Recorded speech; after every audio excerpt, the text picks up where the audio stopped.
চারটি দাবির মধ্যে 1 নম্বর দাবিটি হচ্ছে ফ্যাসিবাদী কাঠামোকে ব্যবহার করে যেসব হত্যাকাণ্ড ঘটানো হয়েছে সেগুলোর দ্রুত বিচার নিশ্চিত করতে বিশেষ ট্রাইব্যুনাল গঠন করতে হবে।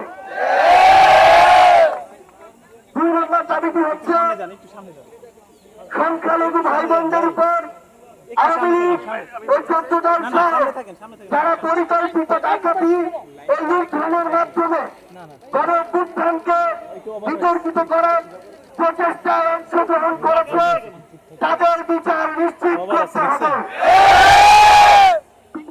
3 এবং 4 নং দাবিটি উত্থাপন করবেন বৈষম্য বিরোধী ছাত্র আন্দোলনের অন্যতম সমন্বয়ক হাসনাত আব্দুল্লাহ।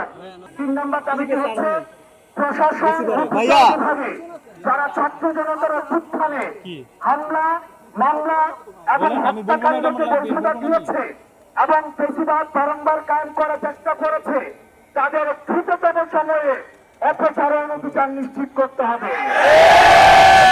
আমরা কিন্তু এখানে প্রশাসন এবং বিচার বিভাগকে ইনক্লুড করেছি, অর্থাৎ প্রশাসনের যে পরিচর্যায় সেই ইনক্লুসিভের জায়গা থেকে আগের ফ্যাসিস্ট সরকারের যারা পূর্ববর্তী ছিল, যেসব সচিব ছিল, সেসব আমরা ছিল, তাদেরকে পদত্যাগের মধ্য দিয়ে পদচ্যুতের মধ্য দিয়ে আমরা সেটির দৃশ্যমান পদক্ষেপ করতে চাই।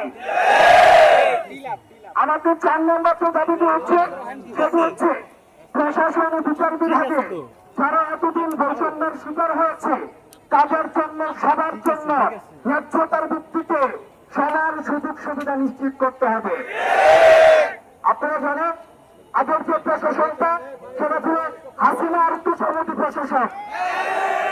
এই প্রশাসনে যত ধরনের সরকারের সংস্থা রয়েছে সবগুলোকে একত্রিত করে দিয়ে শুধুমাত্র গণভবন থেকে বাংলাদেশ চালু করা হতো, প্রতিকালয় থেকে সচিবালয় সবকিছুর সিদ্ধান্ত নেওয়া হতো গণভবন থেকে, এবং সেখানে রাষ্ট্রের যে অন্যান্য যে প্রতিষ্ঠানগুলি রয়েছে এই প্রতিষ্ঠানগুলিকে তাত্ত্বিকভাবে অচল করে দেওয়া হয়েছে এবং সেখানে যারা যুদ্ধ এবং মেধার ভিত্তিতে যে আমলারা ছিল আমলাদেরকে বঞ্চিত করা হয়েছে।